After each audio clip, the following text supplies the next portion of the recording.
Sebagai tujuan wisata dunia, Bali menyuguhkan beragam pilihan wisata. Mulai dari wisata alam, budaya, hingga wisata spiritual. Salah satu tujuan wisata spiritual yang unik di Bali yakni Makam Keramat Karangrupit yang terletak di Desa Temukus, Kecamatan Banjar, Kabupaten Buleleng, Bali.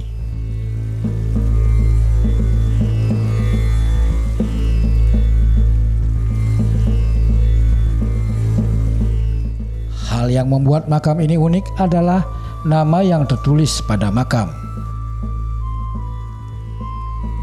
Di Kuan Li dengan gelar Syekh Abdul Qadir Muhammad. Beliau adalah seorang pedagang dari Cina yang diperkirakan berlabuh di Bali Utara sekitar abad ke-16.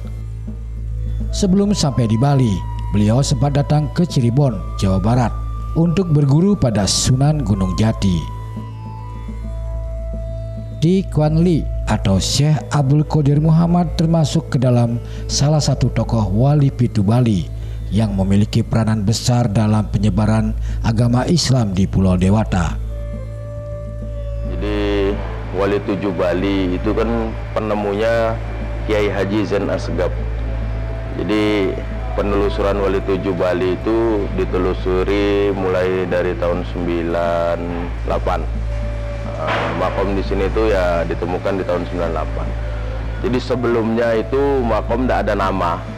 Jadi terkenalnya Keramat Karangrupit. Setelah penelusuran itu ada nama beliau, jadi ditemukan namanya. Nama beliau The Kuan Li, gelar beliau Syekh Abdul Qadir Muhammad. Beliau memang asli dari Cina. Beliau termasuk salah satu iring-iringan istri Sunan Gunung Jati Cirebon, Putri Ong Tin, itu masuk ke Indonesia. Nah, dikirimlah beliau ke Bali, khususnya Bali sebelah utara. Beliau syiar dengan cara dagang sama pengobatan.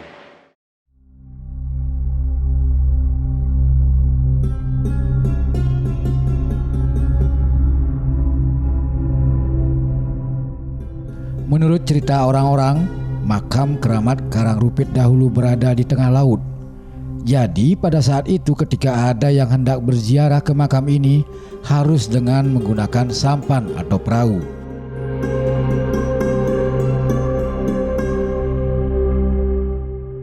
Namun, makam Keramat Karangrupit diketahui berpindah dengan sendirinya ke daratan. Keramat sendiri itu kan asal kata dari karomah kan itu. Kalau dibilang karomah itu sesuatu yang terjadi di makam ini kan seperti itu. Seperti makam sendiri dulu rata biasa sama di sebelah ini sama. Cuman ini kan tingginya naik sendiri beliau.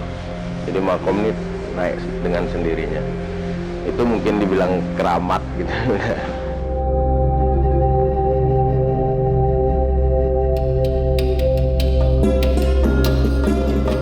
Selain makam almarhum di Kuan Li, terdapat beberapa makam di sebelahnya yang dipercaya sebagai makam dari pengikut beliau saat menyebarkan agama Islam di Bali Utara.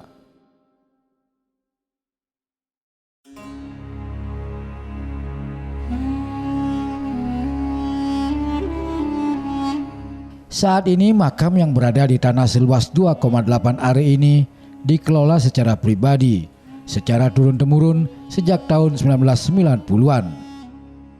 Karena memang ini pemilik tanahnya orang dari Singaraja, jadi dari bapak saya sendiri. Jadi untuk kepengelolaan ya beliau yang sampai saat ini. Ya masuknya dia wakaf keluarga. Jadi memang kepunyaannya umat. Jadi ya dari umat ya dikembalikan ke umat lagi.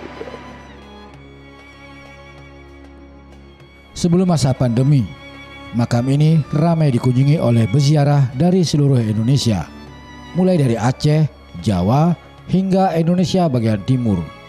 Tidak hanya itu, peziarah juga banyak yang datang dari mancanegara seperti Malaysia, Singapura, Yaman, dan Turki. Makam Keramat Karangrupit juga dikenal sebagai makam yang didatangi oleh orang dari beragam etnis. Dari Cina ada, dari agama Hindu sendiri ada, dari Muslim juga ada, dari Buddha ada. Jadi semua mereka sudah diajak kemari dari nenek moyang dulu, dari keturunannya dulu. Jadi sudah diajak sering datang kemari. Karena memang makom ini kan sudah diziarahi dari zaman dulu, dari nenek saya. Seperti saya sendiri itu memang sudah diajak ziarah ke makom ini ya dari nenek dulu. Makam Keramat Karangrupit menjadi wisata religi yang sering dikunjungi di Bali. Makam ini menjadi salah satu peninggalan tentang sejarah penyebaran agama Islam di Pulau Dewata.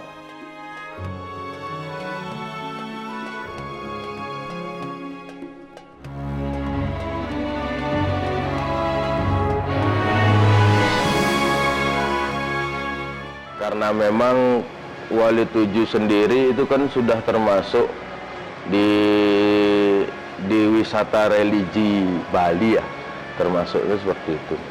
Yang ngalap barokah itu tadi, jadi sambung doa, perjalanan, jadi napak tilas perjalanan beliau.